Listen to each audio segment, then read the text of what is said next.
అందరికీ నమస్కారం. నేను మీ గోపాల్ అయ్యంగార్. శ్రీమతి రామానుజాయ నమః. దసరా పండుగ రాబోతుంది. అది కూడా ఎంతో చక్కటి సరదాని తెస్తుంది అని చెప్పి ప్రాస కోసం చెప్తారండి. దసరా సరదా బాగుంది, కానీ ఎంత గొప్ప పండగండి దసరా పండగ. నన్ను అడిగితే మనం చేసేటువంటి దీపావళి పండుగ కానీ ముందుగా ఉగాది నుంచి స్టార్ట్ అవుతుంది మనకు. వెంటనే శ్రీరామనవమి, ఆ తర్వాత కృష్ణాష్టమి, ఆ తర్వాత వినాయక చవితి, ఆ తర్వాత అనేక దశావతారాలతో కూడినటువంటి అన్ని పర్వదినాలు దాటుకుంటూ మనం మహర్నవమి వరకు వచ్చి నవరాత్రులు అయిన తర్వాత 10వ రోజు నాడు ఆ యొక్క దశమి పండుగ చేసుకోవటం చాలా చాలా గొప్ప విషయం. అది ఏ రోజు వస్తుంది, ఎలా వస్తుంది, ఎప్పటిదాకా ఉంటుంది, అసలు ఏమిటా పండగ విశేషాలు, ఇవన్నీ కూడా ఈరోజు మీకు తెలియజేయడం కోసం మీ ముందుకు వచ్చాను. దయచేసి నా ఛానల్ని మీరు శ్రద్ధగా చూడండి, మీ బంధువులకు చెప్పండి. thesimple.astrologer.comని మీరు సబ్స్క్రైబ్ చేస్తారని ఆశిస్తూ, జ్యోతిషపరంగా ఎటువంటి సందేహాలను నన్ను కాంటాక్ట్ చేయండి. ఈ దసరా పండుగ కానీ చూసుకుంటే ఈ క్రోధినామ సంవత్సరం దక్షిణాయనం ఋతువు, శరద్ ఋతువు, అలాగే ఆశ్వయుజ మాసం శుక్లపక్షం దశమి తిథి ఉదయం 12వ తారీఖు నాడు 10:58 మొదలవుతుంది. ఆ రోజు మొదలైనటువంటి దశమి తిథి అక్టోబర్ 13వ తారీఖు ఉదయం 9:08 వరకు ముగుస్తుందన్నమాట. అందుకే పెద్దలందరూ కూడా 12వ తారీఖుని దశమి రోజు కాబట్టి దసరా పండుగని డిక్లేర్ చేయడం జరిగింది. ఈ రోజు మొత్తం కూడా మనకి దశమి ఉంటుంది కాబట్టి మహర్నవమి మొత్తం అయిపోయి 10వ రోజుకు వచ్చాం కాబట్టి ఈరోజు దసరా పండుగని అందరూ భక్తి శ్రద్ధలతో చేసుకోవాల్సిన పరిస్థితి ఉంది. ఏమిటి ఈ గొప్పతనం ఈ పండగలో? మరి దీపావళి అంటే మనం ఏదో టపాకాయలు కాలుస్తాము, సంక్రాంతి పండుగ రోజు పంటలు తెచ్చుకుంటామని ఎన్నెన్నో పండగలకి కారణాలు ఉంటాయి. కానీ దసరా అనేది ఒక అద్భుతమైనటువంటి అనేక కథలండి. ఒకటి కాదు, రెండు కాదు, అత్యంత పురాణ కాలం నుంచి దసరా రోజు త్రేతాయుగంలో నుంచి అండి. త్రేతాయుగంలో, ద్వాపర యుగంలో, కలియుగంలో కూడా అనేక యుద్ధాలు జరిగినప్పుడు కానీ ఆ దసరా రోజు నాడు, దశమి రోజు నాడు, ఆశ్వయుజ మాసం నాడు, శుక్లపక్ష దశమి నాడు అనేక శుభకార్యాలు చేసుకొని ఆ రోజు అనేక పనులు మొదలు పెడతారండి. ఆ రోజు మొదలుపెట్టిన ఏ పనైనా సరే జీవితంలో సక్సెస్ అన్నమాట. ముఖ్యంగా ఇల్లు కట్టడం కానీ, వస్తువులు, వాహనాలు ఏది కొన్నా ఏది చేసినా కూడా దసరా రోజు నాడు అత్యంత శుభప్రదమైనటువంటి సంవత్సరం పొడుగుతా మొత్తంలో కూడా గొప్పదనమాట.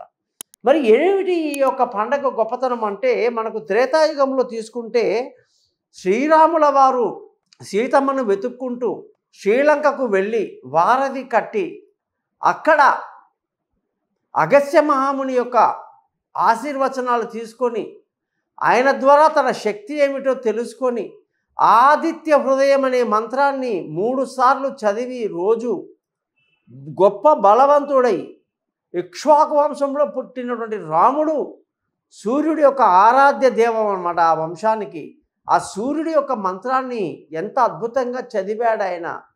ఆ మంత్రం యొక్క గొప్ప విలువ ఈరోజు కూడా చాలామందికి తెలియదు.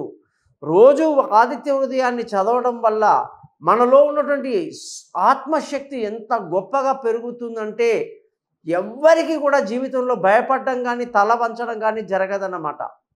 తల ఎగిరేసి మనం మహారాజులా బతకొచ్చు. ఆదిత్య హృదయాన్ని రోజు వినండి, నోటికి వీలైతే బైహార్ట్ చేయండి. రాముల వారే ఆ మంత్రాన్ని అంత గొప్పగా చదువుకొని దశహరుడు అంటే దశకంఠ కలవాడు, 10 తలకాయలు కలిగిన రావణాసురుణ్ణి సంహరించాడన్నమాట. దసరా రోజు నాడు ఈ వేడుకని ప్రపంచం మొత్తం చేసుకుంటారండి.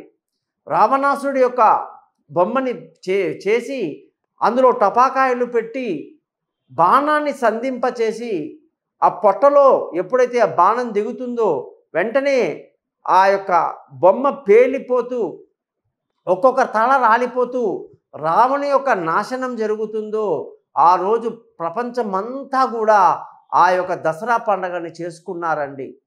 మరి మామూలు విషయం అండి, ఒక వ్యక్తి ఏమీ లేకుండా నారచీర కట్టుకొని కాటన్ బట్టలు వేసుకుని ఒంటి మీద రామలక్ష్మణుడు ఇద్దరు కూడా వెతుక్కుంటూ అక్కడ సుగ్రీవుణ్ణి స్నేహం చేసుకుంటూ హనుమంతుల వారి యొక్క సహాయం తీసుకుంటూ జాంబవంతుడు అందరి యొక్క సహాయ సహకారాలతో శ్రీలంకకు వెళ్ళి రావణాసురుణ్ణి అంత గొప్ప బలవంతుడు దిక్పాలకులను బంధించాడు, నవగ్రహాలని బంధించాడు, 3 లోకాలని ఆయన గెలిచాడు.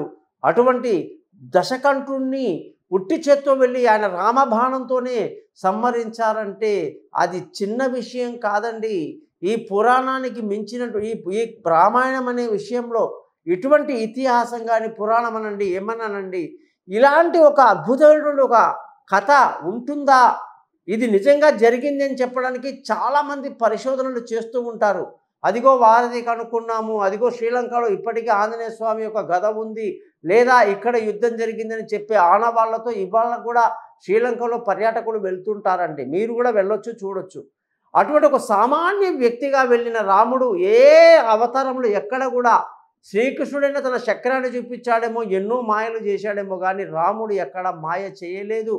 కేవలం మనిషిగా వెళ్ళి మనిషిగా ఆ యొక్క అద్భుతాన్ని సాధించిన రోజు దసరా రోజు కాబట్టి, ఆశ్వయుజ మాసంలో దశమి నాడు చేశాడు కాబట్టి శుక్లపక్షంలో ఆ రోజుని మనం దసరా పండగని చేసుకుని రావణాసురుడు యొక్క దహనాన్ని చూస్తున్నామండి. ఇది ఒక గొప్ప ప్రత్యేకత. ఇది ఒక ఈ కథ అయితే, రెండవది పంచపాండవులని జూదంలో ఓడించి, అది కపటమైన దొంగ జూదంలో కపటమైనటువంటి ఒక జూదానికి కావాల్సినటువంటి వస్తువులు తెచ్చుకొని దాంట్లో వాళ్ళని ఓడించి మాయాజూదంలో వాళ్ళని కట్టుబట్టలతో రాజ్యం నుంచి బహిష్కారం చేశారండి.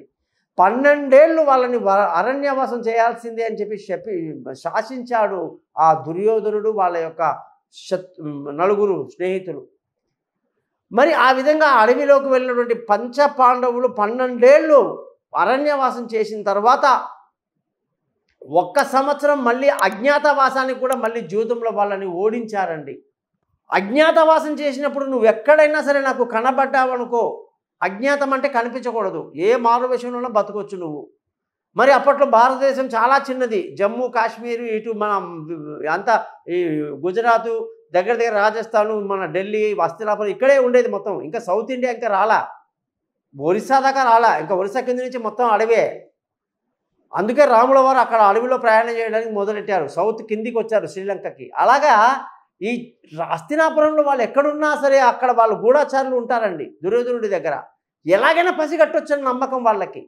పాపం ఎంతో కష్టాలు పడి అరణ్యవాసంలో కృష్ణుడిచ్చిన అక్షయ పాత్రతో చక్కటి భోజనాలు చేస్తూ అన్ని చోట్ల తిరుగుతూ అర్జునుడు ఈ అవకాశాన్ని వదులుకోకుండా పాశుపతాస్త్రాన్ని తెవడానికి శివుణ్ణి మెప్పించాడు, పాశుపతాస్త్రాన్ని తెచ్చుకున్నాడు. ఎంతో అద్భుతాలు జరిగినాయి అరణ్యవాసంలో. 12 ఏళ్ల తర్వాత 1 సంవత్సరం ఖచ్చితంగా మీరు అజ్ఞాతవాసం చేయాల్సిందే అని చెప్తే ఎక్కడికి వెళ్ళాలో తెలియక విరాటరాజు దగ్గరికి వెళ్ళి, విరాటరాజు దగ్గర 5 మంది కూడా అనేక ఉద్యోగాల్లో చేరి, ద్రౌపది కూడా అక్కడ విదూషి ఒక సహాయకురాలిగా మహారాణి దగ్గర ఉద్యోగం సంపాదించుకుంది. ధర్మరాజు విరాటరాజుకి ఒక సేవకుడిగా, ఒక మిత్రుడిగా ఉన్నాడు. భీముడు వంటవాడయ్యాడు, అర్జునుడు బృహన్నలయ్యాడు, ఈ యొక్క నకుల సహదేవులు పశువుల కాపరులయ్యారు, ఇంకేవో చేశారు. ఇటువంటి అజ్ఞాతవాసాన్ని ఎంతో జాగ్రత్తగా తమ యొక్క ఆయుధాలని, అర్జునుడి గాండివం కావచ్చు, భీముడి గద కావచ్చు, నకుల సహదేవుల కత్తులు, ఈటెలు కావచ్చు, ఇవన్నీ కూడా జాగ్రత్త చేయడానికి కోసం జమ్మి చెట్టు మీద వాళ్ళు బట్టలో చుట్టి పడుకోబెట్టి వచ్చారు. చూడడానికి అది దూరంగా ఒక శవం ఉన్నట్టు ఉంటుంది ఆ చెట్టు మీద. అందుకే దాని జోలికి ఎవ్వరూ పోరు. సంవత్సరం పాటు ఇక్కడ మన ఆయుధాలు ఉంటాయని చెప్పి నమ్మకంగా వెళ్ళి విరాటరాజు కొలువులో చేరి, ఏ నాడైతే దసరా పండగ వచ్చిందో దశమి నాడు వాళ్ళు జమ్మి చెట్టుకు వెళ్ళి తమ యొక్క ఆయుధాలు తీసుకున్న రోజు, ఆ రోజు అజ్ఞాతవాసం వీడి మళ్ళీ వాళ్ళు హస్తినాపురానికి వచ్చారు, తమ రాజ్యాన్ని అడిగారు. అందుకే దసరా రోజు అన్నీ సక్సెస్ అవుతాయండి. ఆ రోజు మీరు అందుకే జమ్మి చెట్టు ఆకుల్ని కూడా అందరూ విజయానికి సూచనగా అందరికీ ఇచ్చి పుచ్చుకొని అభినందనలు తెలుసుకుంటూ ఉంటారు. కాబట్టి ఆ చెట్టుకు ఆ విధంగా గొప్ప పేరు తెచ్చిందే ఈ పంచపాండవులు. ద్వాపరయుగం అంటే మొన్న ఒక 5000 సంవత్సరాల కింద జరిగింది. కాబట్టి ఈ దసరా పండగ యొక్క మహత్యాలు ఎన్నో ఉన్నాయి. ఈరోజు మీరు ఏ పని మొదలుపెట్టినా సక్సెస్ అవుతుంది, ఏ వస్తువు కొన్నా మీ జీవితాంతం ఉంటుంది, ఎటువంటి ఇబ్బంది రాదు. కాబట్టి మీ అందరికీ కూడా దసరా పండుగ శుభాకాంక్షలు తెలియజేస్తూ అన్ని శుభాలు జరగాలని కోరుకుంటూ మీ గోపాల్ అయ్యంగార్.